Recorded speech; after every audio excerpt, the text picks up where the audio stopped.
జీవితం నీకే అంకితం నూరేళ్ళ ఈ జీవితం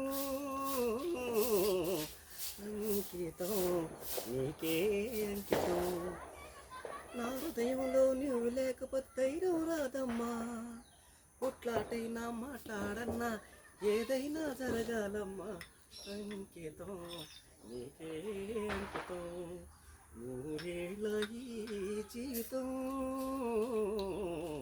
అంకితం నీకే అంకితం. చూడండి, ఇది లేకపోతే ధైర్యంగా మాట్లాడలేము, ధైర్యంగా ఉండలేము, కొట్లాడలేము కూడా. ఈ మహాతల్లి ఉంటేనే ఎంతో వినయం. మన ప్రేక్షకులకు, నా సబ్స్క్రైబర్లకు మీకు ధన్యవాదాలు.